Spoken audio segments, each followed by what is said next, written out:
Juste si vous pouvez mettre un peu de biais de faire ça en face de la caméra. Comme ça? Comme ça, le derrière est beaucoup plus joli. Comme ça? Voilà. Bien. Alors, ce soir, ça va être le dernier cours. Ah, vous allez Parce que finir? j'ai tout lu. Alors, il y a énormément de choses à l'Afrique qui seraient intéressantes à faire, mais ce n'est pas le problème du cours. Donc, on va médaler, on va sauter certaines choses.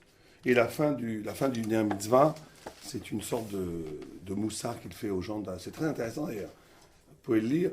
Il fait la morale aux personnes de sa génération qui buvaient du vin Nesser. On ne revient pas du Hein Nesser. Et donc, à son époque déjà, des gens qui étaient Poretz Geder, qui buvaient du vin pas cachère, en considérant que c'était pas vraiment pas cachère parce que c'était pas d'Avodazar, etc. Déjà, il y avait des sortes de réformés. Et lui, il y a 2 pages où il engueule les rabbinim de l'époque qui ne font pas de macha sur ça, les responsables des communautés qui ne font pas de macha sur ça, qui ne font pas de contestation, le devoir, comment on l'appelle en français, de macha, de protestation. Donc ça, on va pas le faire parce que c'est vraiment c'est contemporain au Maharal. Et donc on va juste faire les passages à Gadati, à Marshavik. Et donc on clôt ce soir, il faut faire le Chaim. On finit le Ner Mitzvah. De toute façon, on a traversé l'essentiel. Ça y est, on l'a fait en réalité.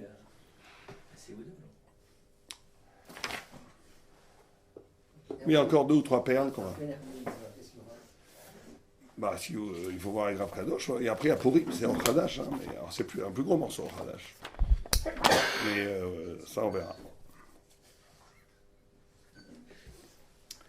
Bien. Donc, on finit Bezat Hashem ce soir, Ner Mitzvah, et on va prendre les passages à Gadik. Donc, il pose la question de l'heure. Alors, on est à la page Rabzaim, en bas. Donc, j'ai sauté tout ce qui est halachique. Chavzain. Mais après, on va faire aussi Chavtet un petit peu. Et la Moudbet, je ne sais pas si vous l'avez. Donc on va sauter, c'est pas très cohérent, mais ça demanderait trop de temps de tout lire et de tout faire. Et je vous dis, il y a énormément de passages qui ne sont pas du tout de la Haggadah, qui sont de la pure pilpoul halachique. Donc, il dit ici, le Maharal de Prague, il pose la question halachique au début, pourquoi est-ce qu'on n'est pas Yotse une fois que l'heure est la demi-heure après Shkia est passée, ou la demi-heure après Etzet HaKochavi est passée? La Gemara dit quand les gens arrêtent de marcher dans le chouk, ou bien jusqu'au moment où les gens vendent. Il y avait une sorte de dernière vente qui se passait au dernier moment, qui était la vente des bois. Les derniers vendeurs à l'époque vendaient du bois pour faire de la lumière. Et il dit quand ces gens arrêtaient de vendre le bois pour faire de la lumière, Pour se chauffer, non? pour se chauffer, il dit que pour faire la lumière, peut-être pour se chauffer. Oui, sûrement pour se chauffer le bois, mais bon. Or et our, ouais, peut-être pour éclairer avec on se chauffer, etc. C'est le feu. Le feu, en tous les cas. Dès que cette ignan commerciale du feu était aboli dans le chouk, on n'était plus yotze, on n'avait plus la mitzvah d'allumer les bougies. Comme ça, il est posé avec lui. Il est marloqué. Il y en a qui disent qu'on peut allumer, c'est les enfants. La halakha, c'est que si les enfants sont debout, on peut les allumer. Comme ça, le Mishnah Berurah, il est posé. Enfin bon. Donc, il pose dans sa façon à lui, une façon agadique, au niveau du sens. Pourquoi est-ce que Dafka, l'image des bougies, est liée? Et lui, il le situe au niveau du début de la nuit. Donc, il ne le traduit pas tellement en termes de Pirsou Ménissa, en termes qu'il y a des gens dans la rue. Il dit que c'est fondamental à l'allumage des bougies, que la bougie soit allumée au moment où la nuit commence, où le jour s'achève, où la nuit commence, et qu'il y a aussi des marquages de Pialacha. Est-ce qu'on allume à Shkia ou est-ce qu'on allume à Tzat HaKoravim? Donc, le Maharal, ici, ne le dit pas clairement, mais il serait plutôt comme le Mechaber, que ce qui est important, c'est le passage du jour à la nuit, le commencement de la nuit, en tous les cas. Donc, il dit, ouais. Donc, il dit pourquoi? Alors, il dit la chose suivante. Il dit, la manakat, vous voyez, la manakat, regel, tramoudaï, c'est les vendeurs de bois, shem mochim etzim, qui vendent du bois.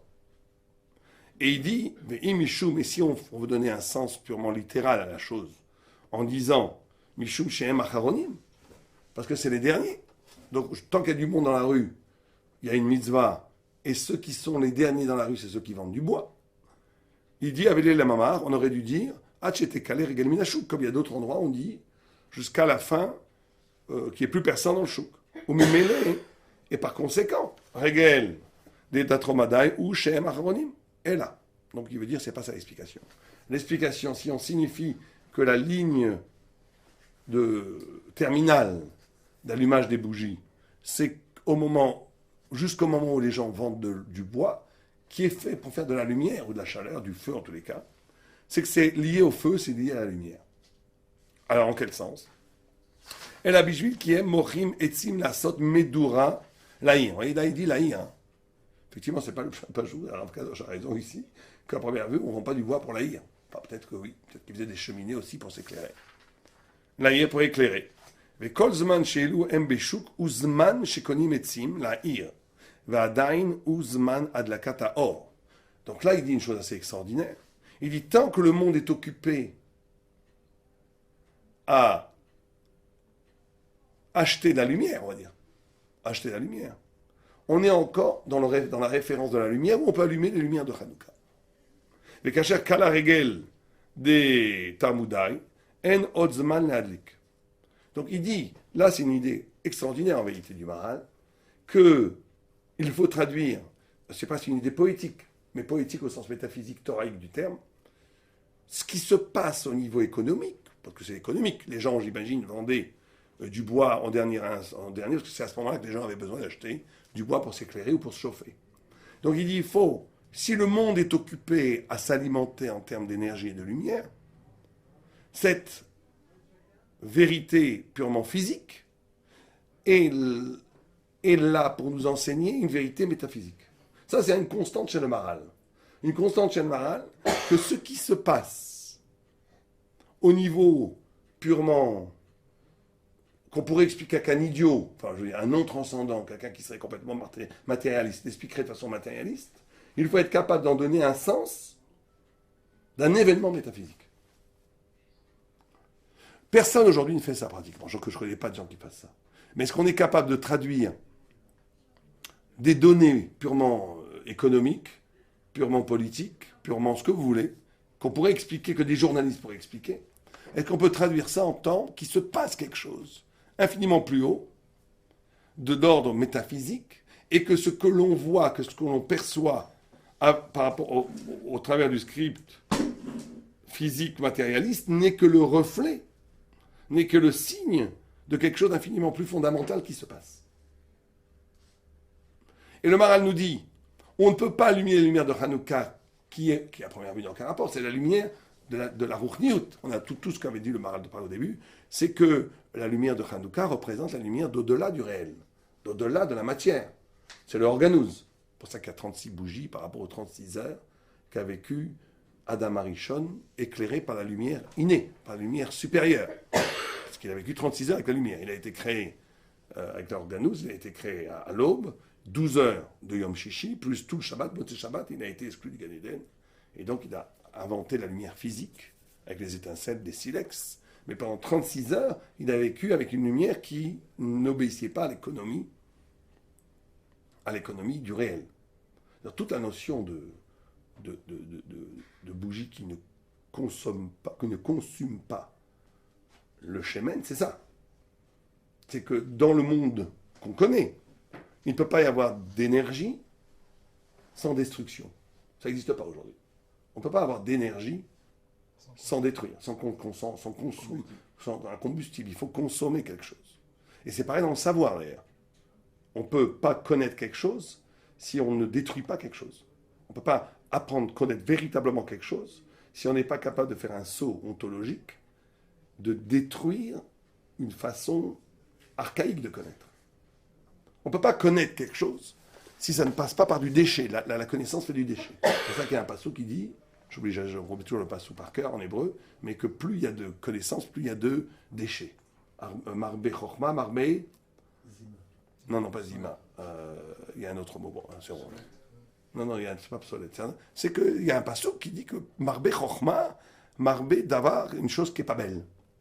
Pourquoi? Parce que l'exercice même de la connaissance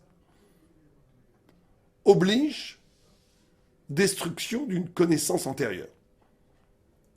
Vous savez que tout le gars de Vina a tout un pshat là-dessus, sur les sphirotes, où il explique que les clipas, ou l'extériorité d'une sphira, et l'intériorité d'une sphira inférieure est le contraire. Et que la lumière d'une connaissance inférieure est en vérité le masque, la clipa d'une connaissance infiniment plus profonde, intérieure. Et ça, c'est une leçon magistrale pour tout Talmid Racham, pour tout Ben Toiré, qui, quand il comprend quelque chose véritablement, il y a tout le temps une tentation, une tentation d'absolutiser la connaissance.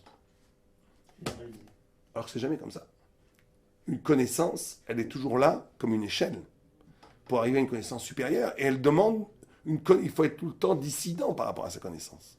Il faut toujours avoir cet esprit thoraïquement critique qui dit que ce que je connais est magnifique, mais attends, il cache quelque chose de plus intime, de plus profond, de plus radical, de plus originel.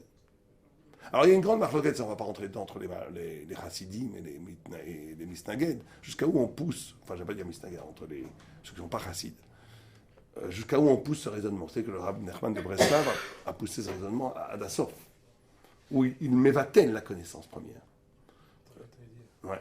Alors que certains dont Rav Hutner et d'autres, disent non, attention, ce que tu as appris, si c'est de la émettre à Torah, il ne faut pas le rendre possède complètement. Il faut le garder, mais le relativiser par une connaissance plus grande, mais tu gardes l'échelle. En d'autant parce qu'une autre marloquette, c'est pas notre sujet. Quand il y a une échelle et que tu montes d'un bâton à l'autre, qu'est-ce que tu fais avec les bâtons qui sont inférieurs? Tu les brûles ou tu les gardes? Ça, c'est une marloquette. D'après Rav Nachman, je ne veux pas dire les chassidim, Rav Nachman, Rabbeinu Nachman de Breslav, lui, il dit que il faut brûler, il ne faut pas avoir peur de brûler, ça n'a plus aucune valeur. Tu passes à autre chose. Bon, lui, il pousse cette notion du savoir qui détruit le savoir antérieur à son maximum. La critique que certains Litaïs font à cette connaissance est de dire si tu n'as jamais rien après, tu ne construis pas. Tu n'as jamais rien puisque tu arrives dans un relativisme cérébral où tout ce que tu sais que ce n'est pas définitif et tu arrives à un problème de émouna et de connaissance à Torah. Est-ce qu'à un moment donné, il faut dire ça c'est la Torah, je suis prêt à mettre ma vie dessus ou pas? Bon, c'est une grande et très intéressante marloquette qu'il faut en plus affiner. Là, on l'a dit grossièrement.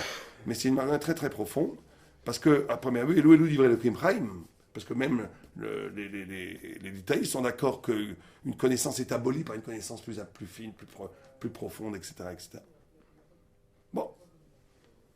Mais arrive un moment où on est dans une connaissance qui ne brûle plus rien. C'est Organus. C'est ça le Nes de Hanouka. C'est que la lumière ne brûle plus l'huile, parce qu'on est dans une révélation qui ne passe pas par les structures de l'être, où il faut brûler pour avoir de la lumière. Et donc il y a une forme de connaissance qui est donnée, qui n'est pas acquise, qui est donnée par Dieu, qui n'est pas acquise, qui, elle, est de la lumière pure, qui est indestructible, qui est éternelle. Ça, c'est le but. C'est le tachlit, c'est qu'éter, c'est quand on arrive au plus haut. Il n'y a pas d'écorce. Il n'y a plus que la vérité du reflet divin. Et ça, c'est une vérité qui n'obéit pas aux lois de la connaissance. Ça nous arrive chacun à son niveau, quand à un moment donné, après avoir beaucoup travaillé, et justement d'être dans l'économie du rapport de oui, non, dans un texte de Gemara ou dans un Tosfot, on arrive à un don. Un don. Tout ce qui est étudié en profondeur dans la Gemara connaît ce moment-là. À un moment donné, on comprend, il y a un flash. Ouais, un vraka, on comprend. On comprend, et là, et on sourit par rapport à la démonstration. Bon, il faut des fois démontrer, parce que le gars en face de vous est sceptique. Donc on est obligé de retomber dans la démonstration. Mais en vérité, ça ne souffre pas de doute. On a trouvé l'idée, qui est la clé. Et là où c'est magnifique, que quand on a une idée comme ça, chez Raphaël de Brisk, c'est très souvent comme ça. Il y a un Yesod, tout le reste s'ordonne comme un jeu de cartes. Tout le reste, tout vient à sa place. À partir d'une intuition fondamentale. Vous savez que c'est comme ça que Raphaël de Brisk travaillait. Alors, la chita de Brisk, c'est à partir d'une intuition du pshat fondamental, de la poser et d'après de vérifier que tout marche. Et tout marche. Le problème, c'est que ce genre de chita n'est pas tellement reproduisible. Moi, une fois, j'ai étudié avec un Rosh Yeshiva Brisk, un grand Elzaham, dont je ne dirai pas le nom, où on était, que tout le monde connaît, et où on était, on a étudié un Tosfot, et Tosfot était incompréhensible si on restait au niveau du pshat. Et le Tosfot parlait de mammon, parlait de la question de l'argent. Il a sorti un vort, et il a dit, ici, en vérité, le souci du Tosfot, c'est pas mammon, c'est Issour. C'est Issour. C'est un problème de Issour, c'est pas un problème de mammon. Dans Goud à Goud, je connais un peu la doctrine de Badra, Goud à Goud, quand vous avez une propriété en commun, Est-ce qu'on peut forcer? Nul n'est forcé, il y a un terme légal en France, nul n'est forcé à l'association.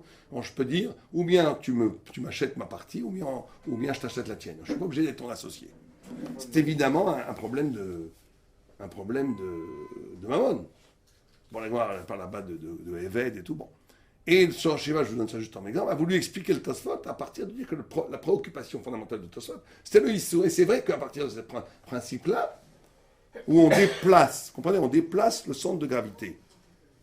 À partir de là, toutes les couchottes tombées, il n'y avait plus de couchottes. Mais moi, je ne pouvais pas accepter ce pshat. Parce que c'est une intuition, d'après moi, qui est fausse. Parce qu'on change la nature même du discours de Tosfot, on passe du mammon au Issou. Alors c'est pour ça que c'est très risqué comme Shita, parce que c'est une intuition qui ne doit rien à personne et qui se prouve a posteriori, pas a priori.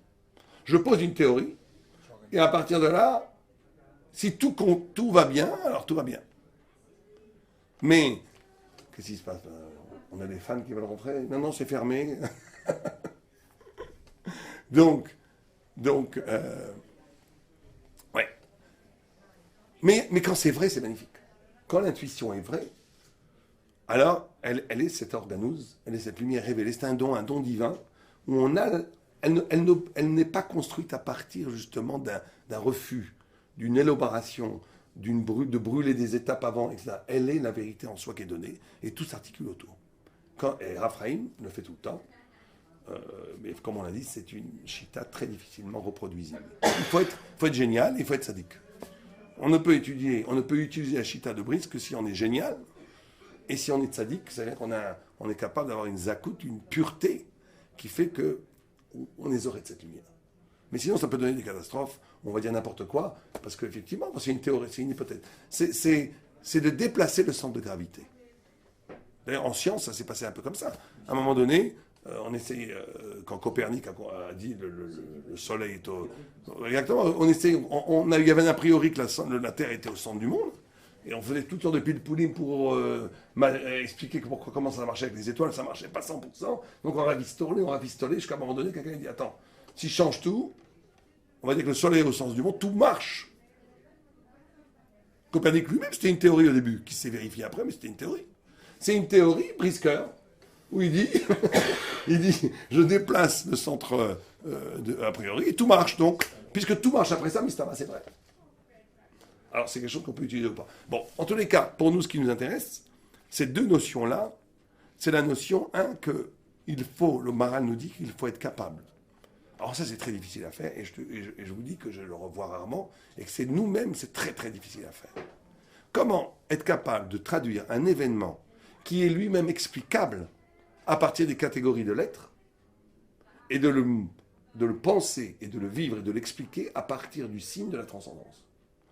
Celui qui fait ça rentre dans un niveau de vie, et un niveau d'existence, et un niveau de pensée qui est absolument plus comparable avec les schémas. Et vous savez que c'est ça, là où se joue la véritable intelligence ou pas. Parce qu'on peut arriver à une sophistication extraordinairement intelligente, mais avec un soubassement conceptuel qui est complètement idiot. Puisque si on accepte, on ne perçoit l'événement qu'à partir de ces catégories de l'être, je vous donne un exemple un peu idiot, mais pour comprendre jusqu'au bout, quelqu'un qui n'aurait jamais vu de théâtre verrait un enfant, verrait sur scène quelque chose qui se passe, et qui ne sait pas, il va raisonner à partir que c'est vrai ça.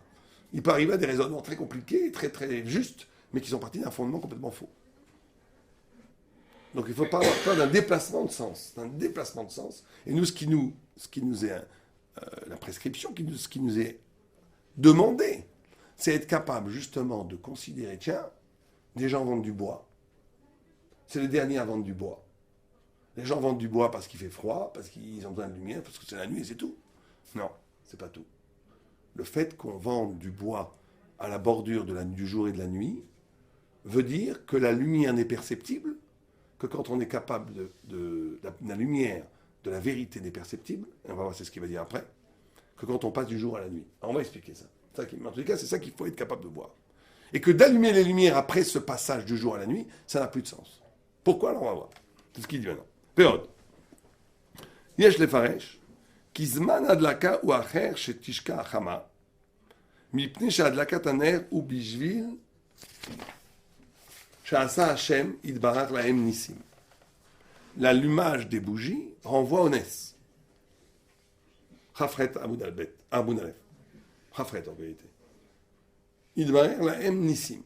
בנרות. והיום הוא מיוחד להנהגות העולם בטבע, או מנהגו, והתחילת הלילה הוא אחר היום, מורה על הניסים שהם הטבע, והלילה הוא מיוחד ביותר לניסים. ודבר זה מבואר בכמה מקומות, כי הלילה הוא מיוחד לניסים. Donc il dit, ici aussi encore une idée incroyablement magnifique du Maharal,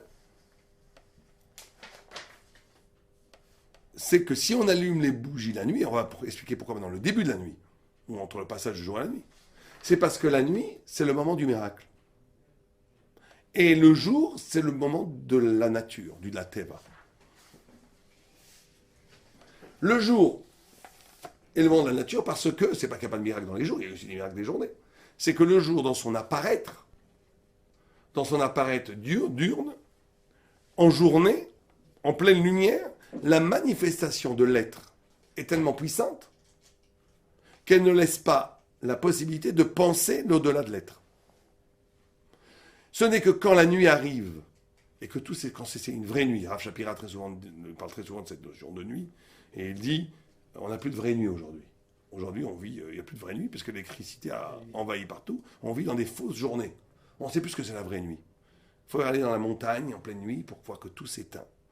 Et bon, il développe une thématique qui est déjà en Ramban, que Yaakov Avinu a inventé Arvit, pas inventé, a trouvé Arvit, a été révélé Arvit. Parce qu'Arvit, c'est la tfila, justement, qui me doit... Shacharit, le matin, c'est la tfila où je reçois le monde, du chesed. Mincha, c'est la tfila où je rends le monde, du din. Arvit, c'est une tfila qui... C'est pour ça qu'elle est réchoute, d'ailleurs. Elle est réchoute parce que c'est le moment de l'éruption d'une tfila qui n'a plus aucun sens. Elle n'est pas réactive. On est dans l'absolue nuit et où il n'y a plus d'endroit. Il faut créer son propre espace hors toute socialité. C'est pour ça, d'ailleurs, c'est une explication magnifique que donne Rav Shapira, je pense je ne sais pas où il l'a trouvé, où il dit que c'est pour ça que Vaïvga à Makom, quand Yaakov, Rachid dit deux choses. Il dit que la notion d'espace a été court-circuitée, puisqu'il est arrivé d'espace, a été court-circuitée, puisqu'il est arrivé à Bethel en très rapide, il fallait un jour de marche, il arrive en quelques minutes. Et il a inventé Arvit. Alors, celui qui lit le Midrash bêtement, il se dit, c'est deux choses, d'accord. Lui, il a uni les deux choses en disant non. Arvit, c'est ça. Arvit, c'est la capacité de court-circuiter la notion d'espace. L'espace, le temps, sont des catégories du jour de l'être qui nous manipulent, qui nous structurent. On ne peut pas penser en dehors du temps, on ne peut pas penser en dehors de l'espace, on ne peut pas se déplacer, etc., etc. Tout ça, c'est vrai dans le jour. La nuit, il se passe un phénomène où si je vis véritablement la nuit, encore une fois, cette notion de vivre les choses matérielles, leur donner une dimension spirituelle, si je vis véritablement la nuit, je vis l'abolition de l'être. Tout s'évanouit. Il n'y a plus rien. L'être disparaît. C'est un évanouissement de l'être. Et cet évanouissement de l'être doit laisser apparaître une façon d'habiter le monde, justement, qui ne doit rien à l'être. Une façon d'habiter le monde qui ne doit rien à l'être. Ça, c'est Arvit. C'est la nuit. Et quand on habite le monde d'une façon qui ne doit rien à l'être, à partir de ce moment-là peut apparaître, l'au-delà de l'être, les miracles. C'est pour ça que la nuit est propice au miracle. Alors, ça, c'est le premier niveau. Mais alors, on pourrait comprendre. Mais alors, il dit justement, le jour, c'est la nature, c'est 7. La nuit, c'est 8, c'est au-delà de la nature.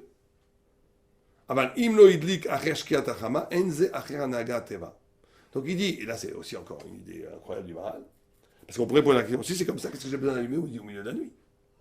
Je peux allumer au milieu de la nuit, encore plus même. Allumons à 4h du matin les bougies, puisque c'est là où c'est le plus noir. Alors ce que dit le Maharal, il dit non.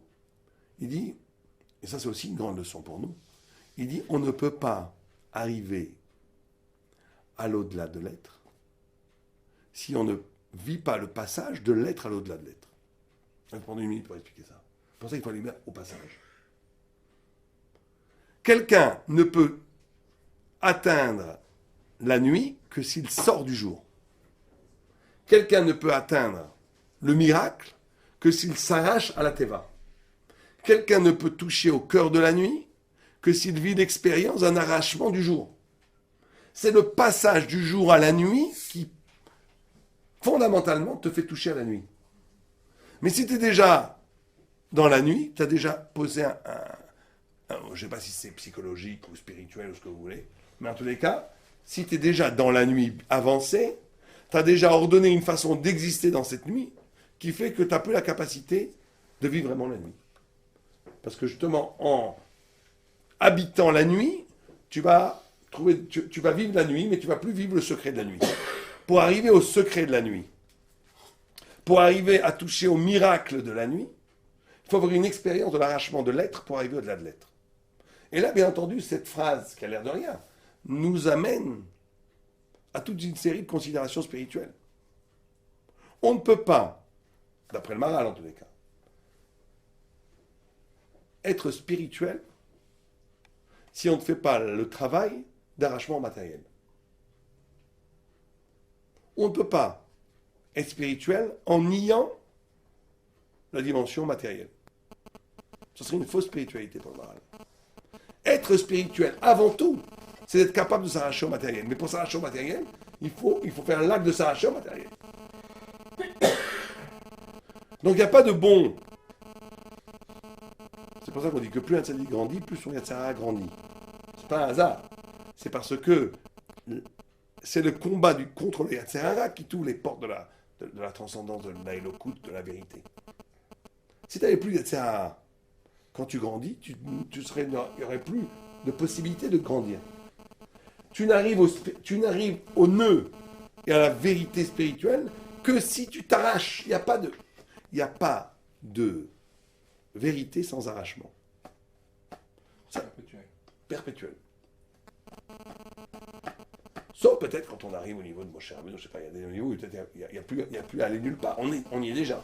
Mais tant qu'on n'a pas arrivé à habiter l'infini, on est obligé de s'arracher au matin. On ne peut pas avancer que avec la Ruchniut. On ne peut pas. On est obligé de ça, et c'est ça qui est tout à fait intéressant. C'est le passage du jour à la nuit qui fait comprendre le secret de la nuit.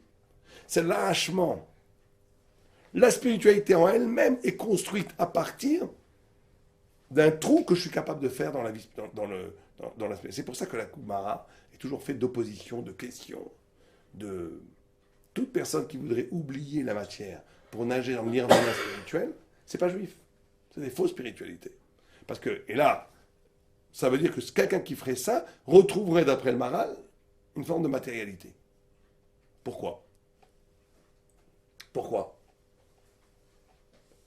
Parce que justement, s'il faisait ça, inconsciemment ou consciemment, ou en tout cas l'humain a fait ainsi, il va créer un système spirituel qui va être encore un système. C'est qu'en pleine spiritualité, il peut y avoir en vérité une reproduction des modalités de la matérialité.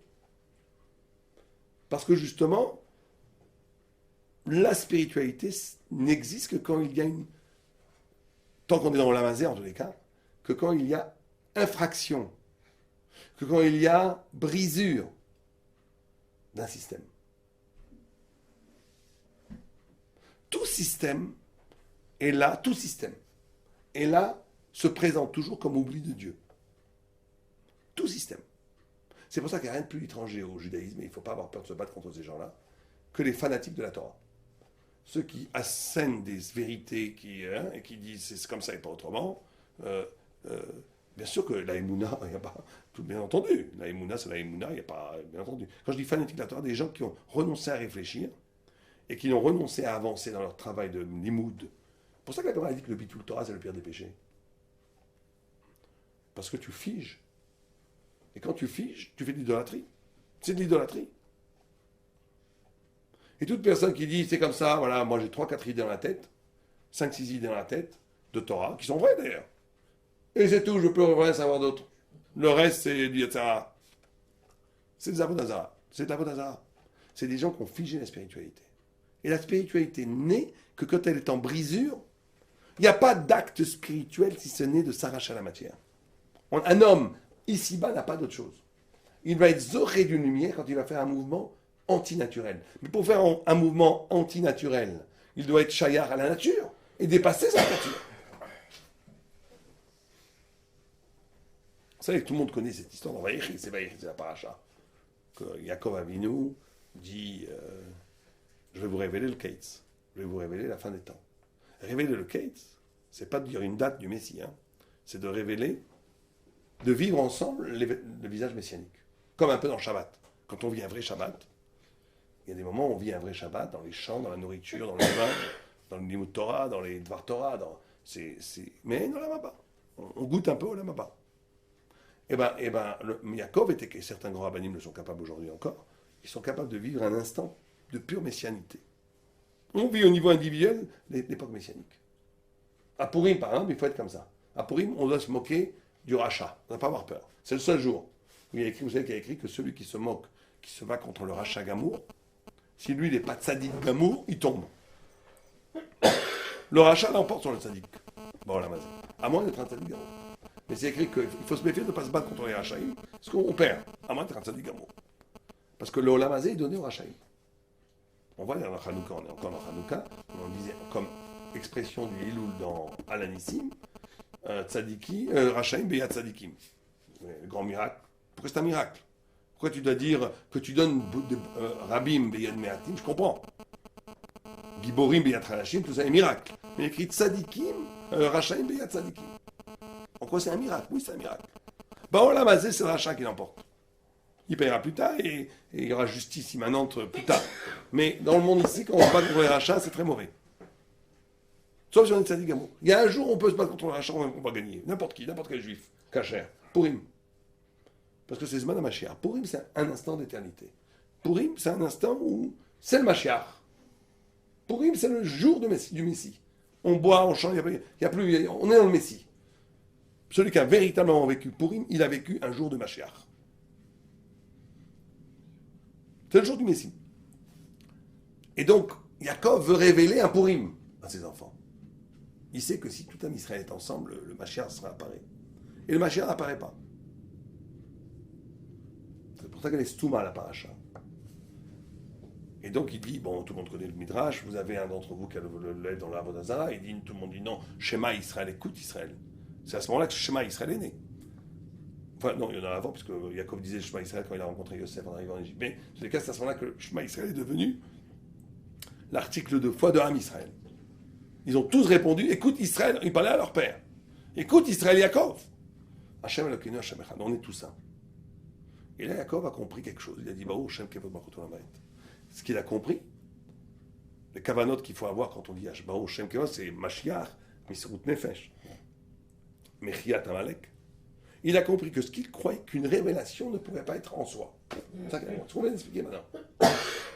Qu'il ne pouvait pas avoir la révélation messianique en soi, sans confrontation avec toutes les nations. Parce que c'est quoi Mechiat Amalek? Yosef n'avait pas encore joué son rôle. Oui, non, mais c'est... Tout à fait, ouais. Non, mais si vous regardez, qu'est-ce que c'est les trois kavanot qu'on doit avoir? Misrut Nefesh, Bias HaMashiach, bon, Bias HaMashiach, et Mechiat Amalek. C'est quoi Mechiat Amalek? Amalek, c'est le peuple anti-Israël, qui est représenté dans toutes les nations comme la résistance historique à la lumière thoraïque. Et donc, Yaakov comprend qu'on ne pourra pas arriver à la révélation messianique si on ne traverse pas toute l'histoire de l'humanité et qu'on n'a pas de victoire sur cette histoire de l'humanité. On va être obligé de vaincre. C'est pour ça que, je ne veux pas dire trop de choses qui ne sont pas politiquement correctes, mais c'est pour ça qu'on ne pourra pas s'en sortir tant qu'on n'a pas eu le dernier mot contre toutes les fausses philosophies. La Torah doit être plus forte que le monde. Et pour que la Torah soit plus forte que le monde, il ne faut pas avoir peur de se confronter au monde et de le dépasser. Et c'est comme ça qu'on arrive à la lumière de la Torah. On arrive à la lumière de la Torah quand la Torah est plus forte que le monde. Mais on est obligé d'avoir une opposition. On est obligé de se dépasser. On est obligé de s'arracher.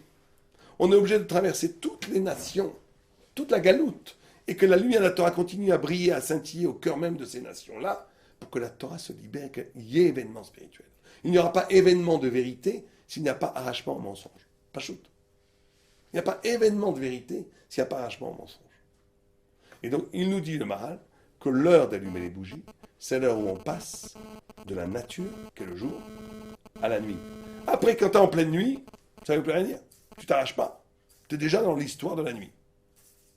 Donc, on ne peut allumer les bougies qu'à ce moment-là, qu'au moment où on est dans ce moment d'arrachement. Aval imlo idlik acher shkiat hachama, en ze acher anagat hateva. On n'est plus au moment d'après la teva.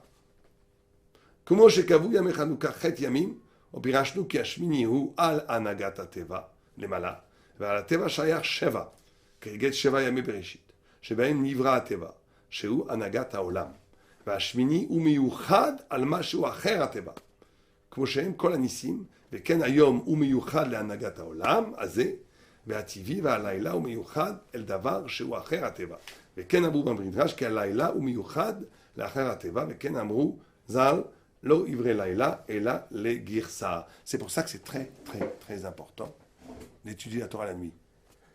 Là, c'est dans le Chibour.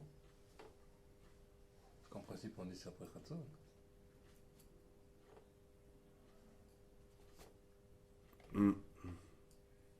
Oui, qu'est-ce qu'il fait avec le Chibour ici? Peut-être que il faut commencer avant. Comme il disait dans Oui, c'est vrai que la notion d'étudier la nuit, c'est toute la nuit. Le Rambam dit qu'il ne faut pas perdre une seule nuit. Toute la nuit. Ou les kabbalistes, c'est ce qu'ils font. Ils vont dormir au Shkia, après Arvit. Mais dans le Chibour, ils ne sont pas en train de faire.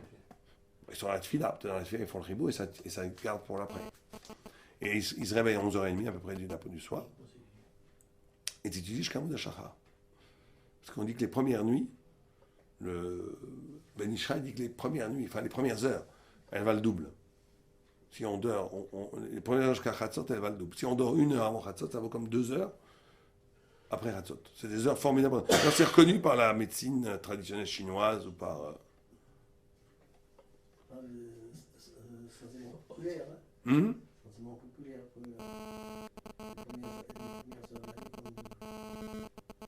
Oui. Ah oui, c'est un dicton populaire. Ah oui, oui. Donc il y avait des gens qui Les savaient. premières heures de la nuit, quand Et moi j'ai un ami, une Chavruta, qui fait ça. Tous les soirs, il fait Arvit, il va dormir. Il se lève à 11h30, il fait Tikkun Khatzot. Et après, il étudie de minuit jusqu'à Moud HaShachar. seul. Seul, avec des Chavrutot des fois. Ça dépend. Combien de Khatzot? Il enseigne, hein, si vous voulez, il cherche des talmidim pour en pleine nuit. Si vous voulez aller, je vous donne son adresse. C'est ça, Tsurot HaYehudi. Bien. Donc, oui, non, mais ça c'est une bonne question. Qu'est-ce qu'on fait avec le Chibour? Parce que là, il passe finalement les Girsas, c'est effectivement après de Khatzot jusqu'au matin. Ouais. Peut-être que lui, il fait à l'envers.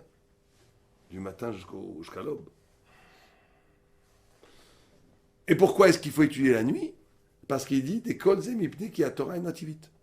Pour arriver à la. Pour ça que le Rambam dit qu'on ne peut pas vraiment arriver à la saga de la Torah si on n'étudie pas la nuit. Il y a un vort là-dessus. Il y a 2 sortes d'études, encore une fois. Il y a une étude du pilpoul, de la technicité de la Torah, de la savoir leur nez et tout. Ça, c'est la journée. Les Beth Midrash étaient fermés la nuit. Tu vois, dans la Gemara, il y a plein de preuves que les Beth Midrash étaient fermés la nuit. Parce qu'ils avaient peur des chédim, il fallait pas. Donc, alors, comment ça se fait qu'il faut étudier la nuit? On voit dans la Gemara, ils étudient le jour. Pas la nuit. C'est qu'en réalité, il y a deux dînes. Il y a un dîne d'apprendre la technicité de la Torah, qui est en journée, qui est une sorte de naturalité de la Torah, qui est viechol. De savoir étudier, c'est la technique. Mais après, de comprendre l'organeuse, de comprendre la lumière intime de la Torah, ça c'est personnel. C'est pour ça qu'on peut étudier seul la nuit. Autant il ne faut pas étudier seul le jour pour apprendre la technicité de la Torah, on a besoin d'arabe, d'une chavruta, on a besoin de la confrontation pour voir si on ne se trompe pas, etc. Mais quand on arrive à l'essence de la Torah, comment chacun va acquérir sa Torah à lui, c'est la nuit. C'est la nuit dans la solitude, hors socialité, hors monde. Quand on est dans le face-à-face avec Dieu. Ça, c'est la nuit. Et aussi, il le dit, ça, encore une fois, j'explique les choses platement. Lui, il dit, c'est parce que la nuit est d'essence altivite. La nuit est d'essence surnaturelle. Et la Torah, elle est d'essence surnaturelle. Donc le meilleur instant pour étudier la Torah, c'est la nuit. Oui. והנה לפי הטעם הזה, בוודאי אם לא הדליק מי שתשכח חמה, עד שתקלה רגל מן השוק, אינו מדליק. Ok, après là, tout ça, il rentre à l'halakha. Grand pilpoul de l'halakha. Voilà. Alors, après, on va aller, on passe à l'Amed. Je peux dire juste une petite Oui, oui. rapidement, pas trop. Ouais, déjà 40 minutes, on va dire, j'en reviens pas. Ouais. Comment? On a l'habitude de penser que en fait, la nuit c'est mauvais et que ce qui compte, c'est le passage de la nuit au jour. D'habitude, on dit la nuit, c'est vraiment toute la notion de Géoula, c'est le passage de la nuit au jour. Et le jour, c'est le moment où on est le plus capable d'élever, justement, on est confronté au matériel, et quand on fait les mitzvot, on élève le matériel, et que finalement, c'est tout ça le but du peuple juif, avec la Torah, etc. Alors, on a l'impression d'entendre l'inverse, là. Non, mais vous avez raison, parce qu'il est même écrit dans des textes que pratiquement toutes les mitzvot, c'est le jour. Il n'y a pratiquement pas aucune.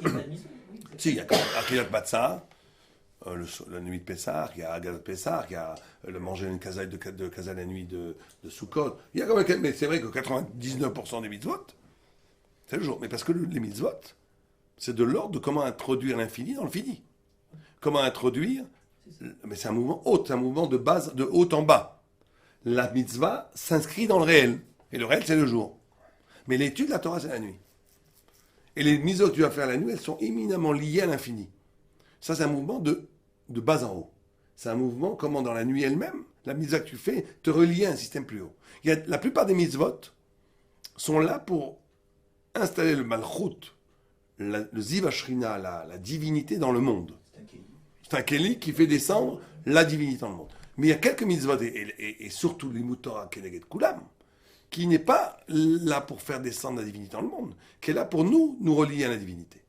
Donc il y a deux formes de... Donc effectivement, toutes les mitzvot qu'on fait la nuit sont des mitzvot exceptionnelles.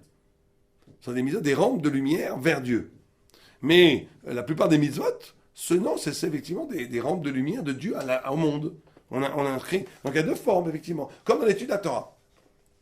Tout le monde comprend que c'est complètement symétrique ainsi avec l'étude de la Torah, puisque que ce qu'on étudie aujourd'hui dans les kolélim, dans les shivot, on reçoit la structure de comment étudier. On reçoit, c'est un reçu, c'est le sens divin qui rentre dans l'homme. Mais la nuit, c'est le contraire. C'est comment, à partir de ce savoir que j'ai acquis la journée, je vais essayer, moi, à partir de moi, de ma profonde intimité, libérée de toute l'aliénation sociale et naturaliste, trouver le chemin vers Dieu. Ça, c'est mon sphar, c'est Korah Sphar, c'est Korah. Et c'est vrai, Dieu te donne, tu reçois, mais c'est une autre notion. C'est une autre notion. Donc, et là, il va dans autre chose, tout est lié. Ushala Cléopatra, Malketa. On voit qu'elle n'était pas idiote, comme on le présente dans Astérix, que Cléopâtre, elle a demandé à Rabbi Meir. Est-ce que c'est Rabbi Meir? Oui, ça peut être Rabbi Meir. Rabbi Meir, c'est le Talmud de Rabbi Akiva. C'est 150 ans. Oh, ouais, ça marche. Ouais, c'est ça. C'est dans les temps. C'est ça, Cléopâtre, c'est 150 ans. C'est César.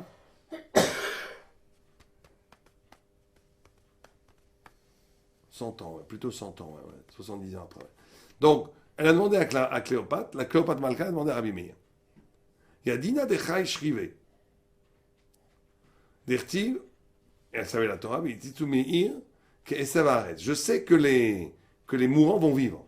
Et la Keshem, on me dit Marubim, Obelivushem. Quand ils, comme les Tria, quand ils vont revivre, la résurrection, ils reviennent habillés ou nus? Question Cléopâtre. Amarla, Rabbi Meir lui dit qu'elle veut combien? Mais chita, prends un grain de blé. Uma chita shenikvera aruma. Une chita qui nikvera aruma. Yotse bekama levushim, quand il sort d'une gerbe de blé, elle est toute habillée de robe. Tzadikim shenikvarim belevusheem alachat kama bekama. Un tzadik qui est habillé quand on l'enterre qu'elle veut combien? Comment on comprend une telle gemara? Ou bepirush denze. Alors il voit que Cléopâtre n'était pas du tout une idiote, elle posait une question intelligente. Qui Cléopâtre amalka sha'ala ima olam atria iye olam sheu kulo kavod velo sheu kmo olam hazeh אף שיש בו הכבוד, אינו רק כבוד, מה שיקנה אדם, ואינו כולו כבוד. כי יש בו הגוף, שיש בו כמה דברים של גנות, וגם בא לעולם שלא בכבוד, אשר הוא ערום, אף שהאדם מכסה עצמו במלבושי כבוד. Comme le dit Rabbi Yochanan, car il appelait ses habits Mechavdutai, mon honneur, qui abgadim mechassim gnut aguf.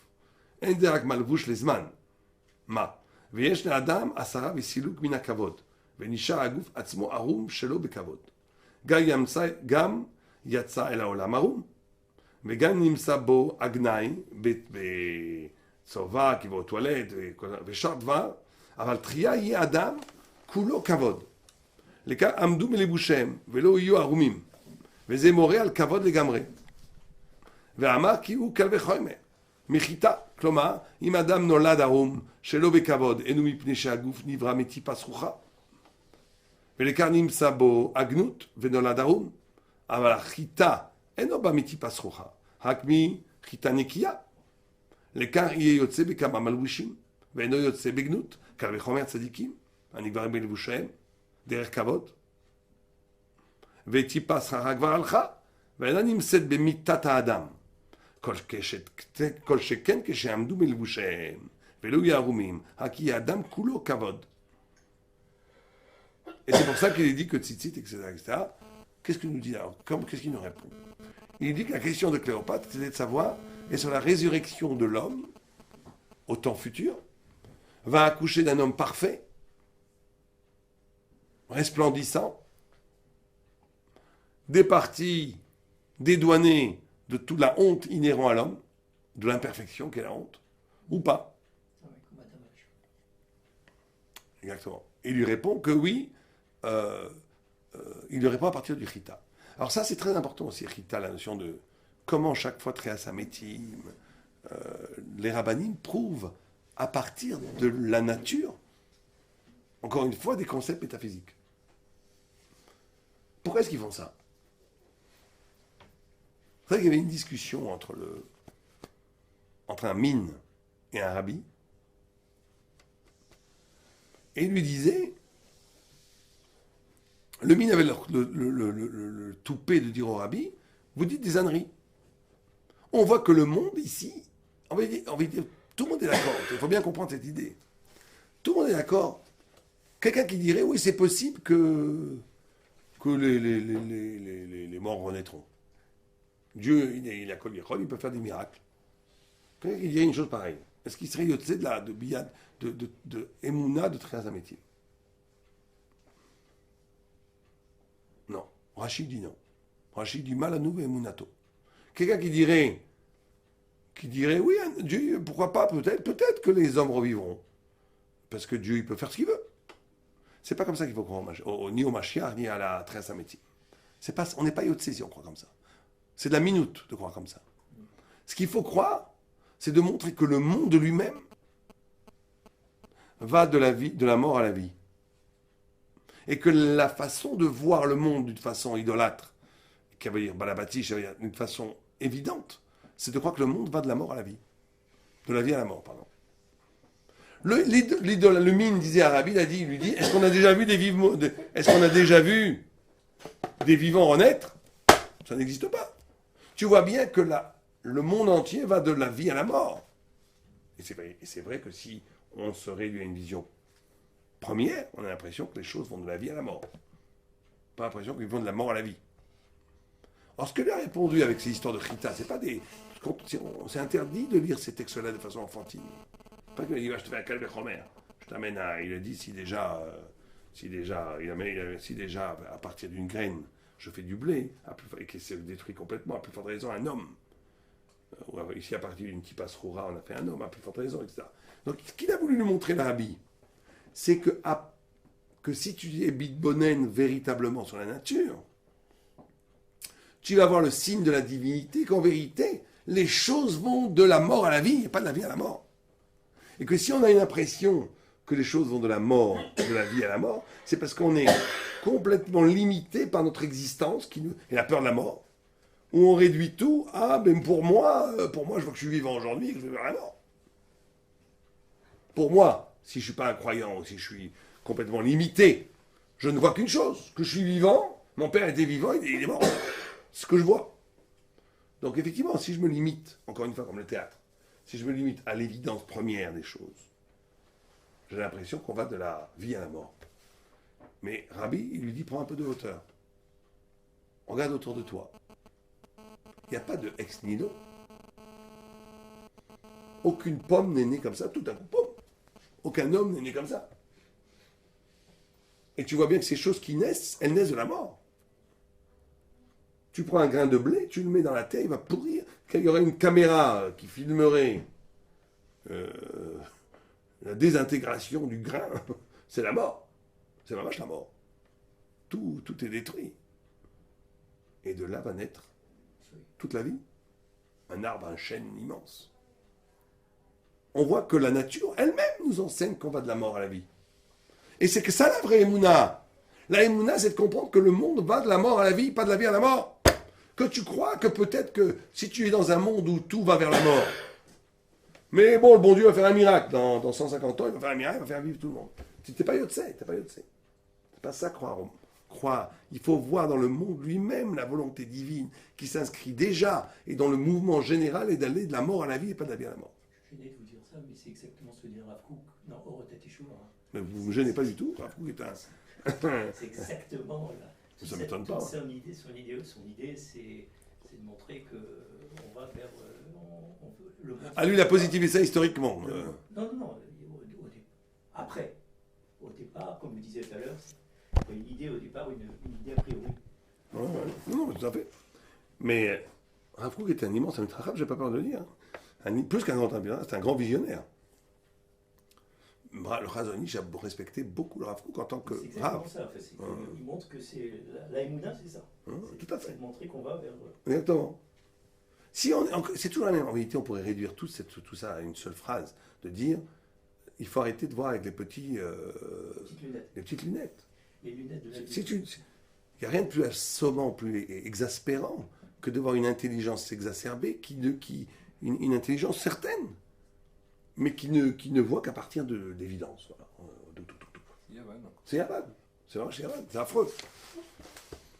Bien. Donc, quand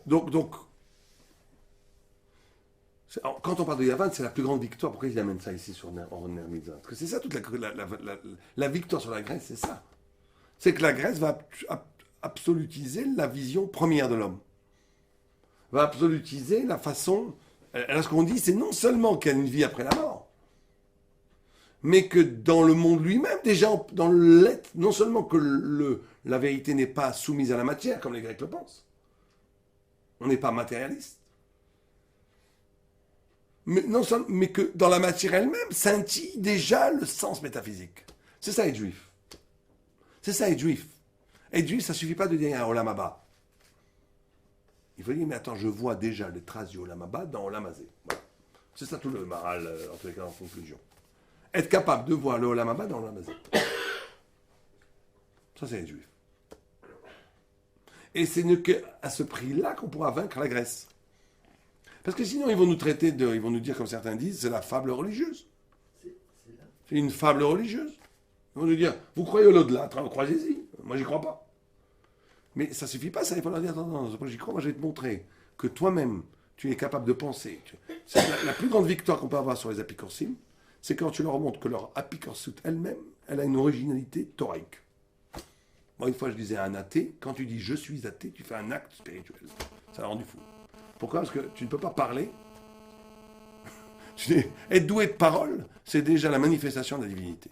Donc, et donc, il n'y a pas de concept sans spiritualité, ça n'existe pas. Donc, en disant « je suis athée », tu fais un acte spirituel.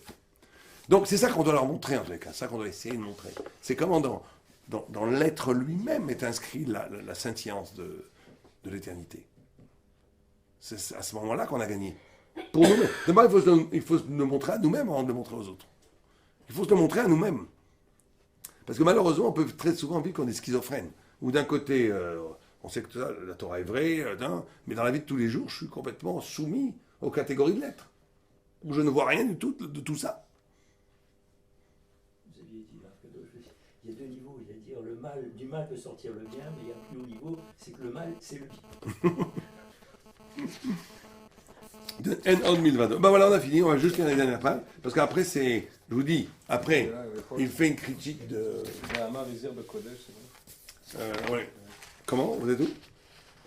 Après, il fait une critique des gens. Il dit, bon, il a une très belle interprétation sur 4 choses. C'est que l'homme est zoré. Voilà, il y a celui qui a des beaux habits, le tzitzit.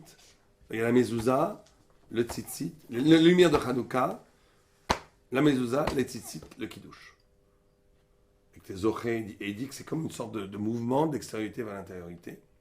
Que les lumières de C'est Hanouka... ça qu'il faut avoir dans la halakha, les trois... Voilà, il dit exactement, c'est comme ça qu'il faut la mezouza, là, et les tzitzit, et là tu es dans la plénitude humaine. Parce qu'il dit, le kiddush, c'est quand la chose c'est la plus profonde, c'est le lamaba. Il dit que le vin, c'est le lamaba. C'est pour ça qu'il dit que celui qui, il amène le midrash, que celui qui fait attention au tzitzit aura des beaux vêtements. Il dit de quel vêtement parle-t-on? Pas encore une fois le maral, j'adore le maral pour ça, parce qu'il vous arrache de l'enfantillage. Parce que quand tu lis ce texte, tu dis j'aurai de beaux vêtements, bon, ben, je vais acheter je vais acheter de la pilule, acheter un costume. Qu'est-ce que j'ai besoin de mettre Il dit, on ne parle pas du tout d'avoir des beaux vêtements ici-bas. On parle que si tu fais attention à la mise à tzitzit comme il faut, quand tu vas renaître après la mort, c'est ça qui va caractériser l'élégance de ton vêtement spirituel. C'est le vêtement d'après du Olam Haba, il parle. Il parle pas, celui qui fait attention du tzitzit, Dieu va lui faire acheter des... Je sais pas, donnez-moi des grandes marques du Christian Dior, là, comment il s'appelle, de je sais pas quoi. C'est pas de ça du tout. Ça, le rachat, il va s'acheter les plus beaux. Les mafiosi, ils ont les plus beaux vêtements. Ils n'ont pas besoin d'être zahir dans le tzitzit. Et il dit que il y a une Gemara qui dit que celui qui fait attention au kiddush aura une très belle cruche de vin. Et la mezouza, il aura une belle habitation. Il aura une belle habitation. Et celui qui fait attention au Nard aura des fils d'Amitracham. Alors il explique comme ça. Il dit, on va finir le jeu comme ça, et on va lire, Ramchazot va nous lire les dernières pages, la dernière ligne. Mais avant ça, il explique, il dit que les bougies, pourquoi il dit fils d'Amitracham? C'est très intéressant qu'il dise ça. C'est maharalien ça. Il dit, pourquoi tu ne deviens pas toi-même d'Amitracham? Il dit, pourquoi fils d'Amitracham? Et il dit parce que, en vérité, celui qui est capable de faire jaillir la lumière de la Torah dans le Reshut Harabim, dans le monde, ceux qui enseignent la Torah au monde, ils vont être zoché du Olam Hazé. C'est un srout. Celui qui enseigne la Torah au monde, il est zoché du Olam Hazé. Pourquoi? Et le Olam, il dit le vrai Olam Hazé, c'est pas l'argent et tout, c'est peut-être aussi l'argent, on n'est pas contre, mais c'est pas ça, c'est pas de ça dont on parle. Fondamentalement, c'est d'avoir des enfants. Tamit Racha. Parce que le Olam Hazé, tu ne l'as pas, parce que chacun est soumis à la mort. Quand est-ce que tu as véritablement le monde? C'est quand tu as une suite dans ce monde, dans la Torah, avec tes enfants Tamit Racha. Donc le srout de celui qui enseigne la Torah, on ne le voit pas très souvent. Très souvent, ceux qui font du kirouv, au contraire, ont des fils qui déconnent, qui ont des problèmes. Mais bon, il faut faire attention. Mais il y a une bracha en tous les cas, il y a d'autres éléments. Mais il y a une bracha que celui qui enseigne véritablement la Torah, il est clair, les lumières de Hanouka, c'est ça. Qui est Zahir Benerot, qui est Zahir de donner que cette lumière inonde le Reshut Harabim. Il va avoir le Olam Hazé. C'est quoi le plus grand Olam Hazé? C'est d'avoir avoir une continuation, un kinyan dans le monde, d'avoir que la Torah continue avec tes fils. Ça, c'est pour toujours. Tes fils, tes petits-fils, la Torah est là. Donc il dit ça, c'est l'extériorité. Maintenant, un peu plus intérieur, c'est la mezouza. C'est la ligne entre celui qui fait attention à la maison a une belle demeure. Il dit la belle demeure, c'est une demeure, on la maba. C'est quoi la mezouza, dit-il? C'est cette capacité d'introduire Dieu dans les passages. Dans les passages. Très souvent, ça existe. Il y a les deux mouvements. Il y a un mouvement quand je suis dehors, je suis un tzaddik, quand je rentre chez moi, je me laisse aller. Je vais fondre sur mon truc, et je laisse. Quand je suis au regard des autres, souvenir des autres, je suis un tzaddik, j'arrive chez moi, j'enlève le frac, j'enlève tout, allez, je me mets en slip, et on se met dans la télé, allez-nous. Non, j'exagère. C'est rare. J'ai peur des hommes, mais j'ai pas peur de la chasse. Ouais, non, on se lâche. Non, mais c'est pas une question que ça. C'est que, genre, maintenant, je suis dans mon... Laissez-moi tranquille, là, tu vois, c'est cette idée. Laissez-moi tranquille. J'ai le droit de me laisser aller, là. Ça, c'est très... Non, il faut mettre la mezouza, c'est l'idée que Dieu est avec toi dedans. Tu dois avoir la même dignité dehors que dedans. Quand on voit les halachot de sniout dans les toilettes, c'est même des fois, on a l'impression de dire, c'est un peu trop. Il y a des choses tout à fait incroyables. On est obligé d'avoir une sniout dans les moments les plus intimes. Parce que c'est la notion de... Et aussi de l'autre côté. que quand je passe du Réchut Harabim, l'intériorité de ma maison, je dois sortir, être conscient du Réchut Harabim au Réchut Hayachid. Le Rambam dit une chose, d'accord, aujourd'hui il ne fait plus sens. Il dit qu'il y a le shofar, pas plus sens à cause de la Yeredat Adorot. Le shofar éveille l'âme et la mezouza éveille l'âme. Quelqu'un qui sort la mezouza, ça va lui éveiller de la torpeur, ça va le sortir de la torpeur de l'âme. Vous avez déjà vu quelqu'un qui sort d'une maison comme une mezouza qui se réveille? Moi je ne l'ai jamais vu. Au contraire, les gens font comme ça et c'est complètement automatique. Le Rambam il dit si quelqu'un est un tout petit peu éveillé, le passage est le prétexte d'un éveil. Je passe du Réchut Hayachid au Réchut Harabim. Dieu me fait signe par la mezouza. Je m'éveille. Alors, pareil qu'on arrive un petit peu à ces madrigotes. Vous comprenez que ça va plus loin aussi que la notion géographique. C'est que dès que je passe d'une économie où je suis dans l'intérieur, dans mon monde, où je vais dans le monde de l'autre, je dois m'éveiller. Je dois prendre une vigilance, un éveil qui doit s'opérer. Et aussi de l'autre côté, quand je sors du monde et je rentre chez moi, attention, éveil, vigilance. C'est à ce moment-là où je peux me laisser aller. Donc là, après un peu plus intérieur, c'est les tzitzit. C'est à ce moment-là que je peux me laisser aller. Oui, quand je sors de l'espace public et je rentre chez moi, il y a un tzara où il faut faire attention quand on rentre chez soi.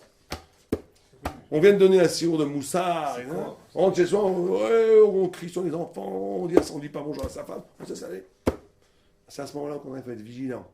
Il y avait le Rav Shlomo Zalman Auerbach. C'était quand il arrivait chez lui, il faisait comme ça. Il se préparait avec son talmud. Qu'est-ce qui se passe? Il dit j'ai un rendez-vous extraordinaire. Il ouvrait sa porte, c'était sa femme. Il avait un rendez-vous avec sa femme. Il avait la relation entre Rav Shlomo Zalman Auerbach et sa femme était extraordinaire.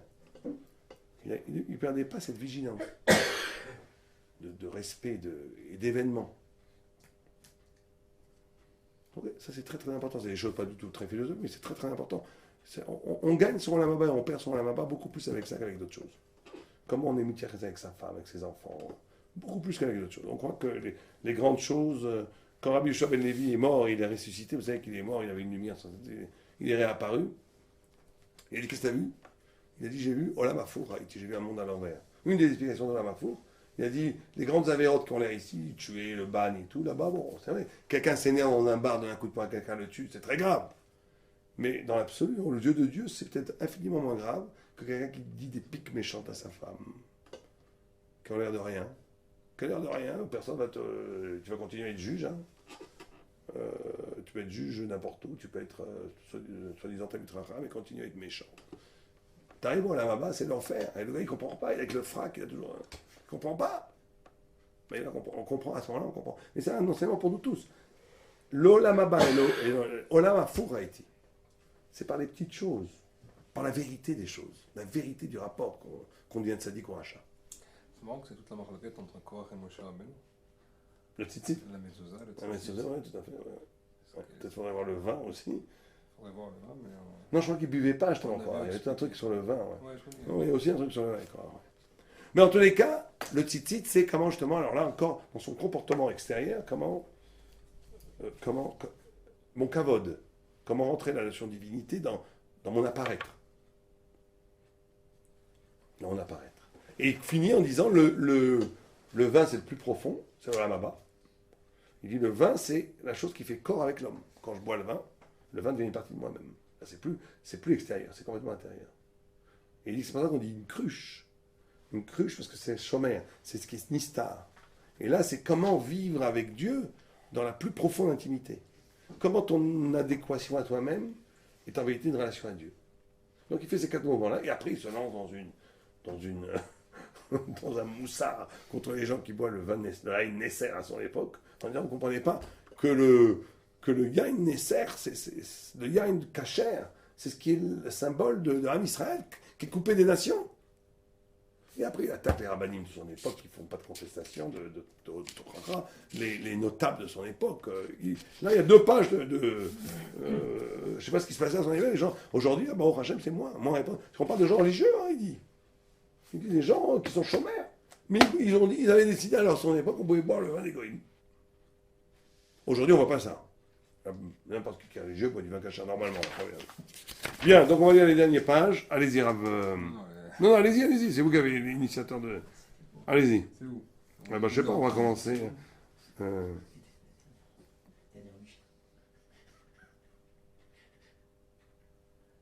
דבר זה?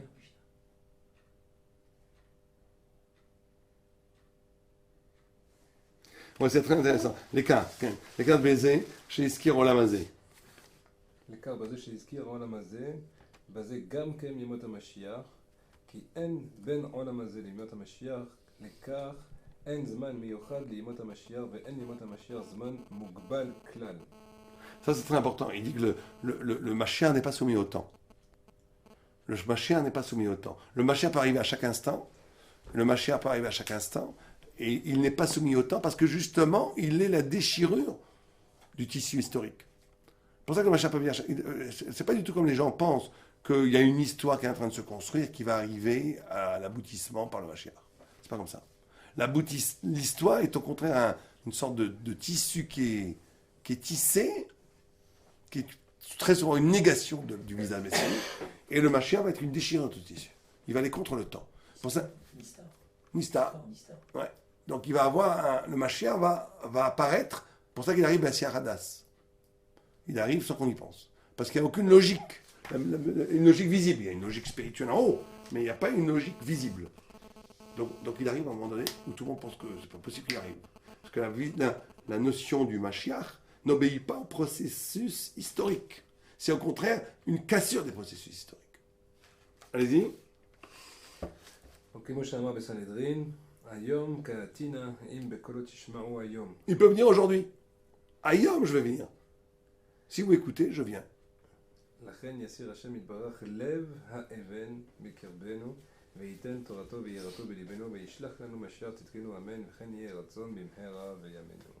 Tam benishlam teila lekel olam. Lui, il a pris son texte comme ici, ça s'achève la louange au Dieu éternel. Voilà, s'il y avait un minyan dans la Kaddish, je dirais voilà. Hashem.